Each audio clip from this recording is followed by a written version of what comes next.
C'est un terrain de recherche encore largement inexploré.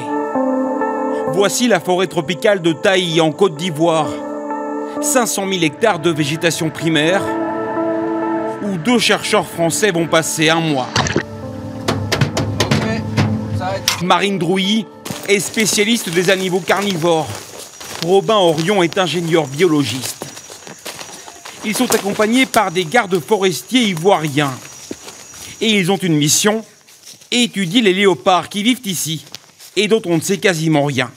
Nous, on est la première équipe à faire un réel suivi à long terme sur toutes les populations de léopards en Afrique de l'Ouest pour essayer de regarder leur statut, les menaces, le nombre d'individus qui restent. On a hâte de voir ce que ça va donner. Le problème, c'est que le léopard est un animal discret et solitaire. S'il est facile de le croiser dans les grandes réserves d'Afrique australe, ici en Afrique de l'Ouest, cela relève du miracle. En 2 ans, Robin Orion l'a aperçu 2 fois.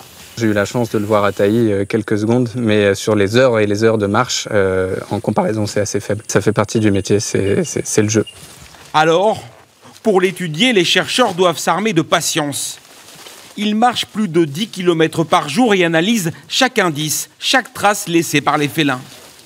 La crotte, elle est très précieuse pour les biologistes pour plusieurs raisons. Elle nous apporte pas mal d'informations.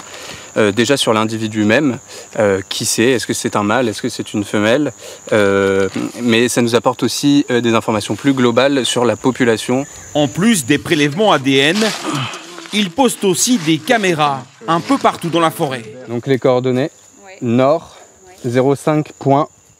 Et voici le résultat. Les léopards sont détectés et filmés. Chaque individu est recensé et identifié grâce à son pelage.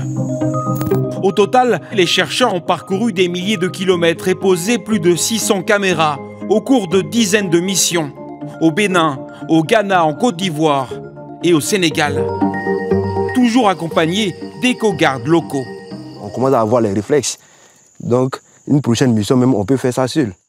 Une vie hors du commun pour ces Français qui doivent s'adapter dans un milieu très hostile. 40 degrés, 90% d'humidité et des sentiers impraticables. Le léopard vit et chasse principalement la nuit. Les chercheurs doivent s'adapter à son rythme.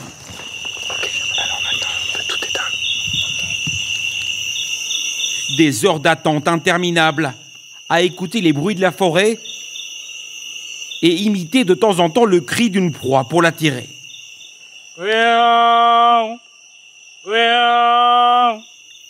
Mais ce soir, rien n'y fait.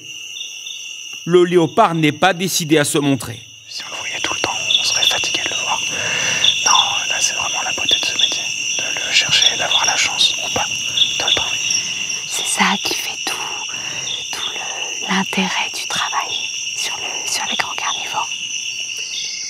Un travail de longue haleine pour quelques secondes d'image, mais ô combien précieuse.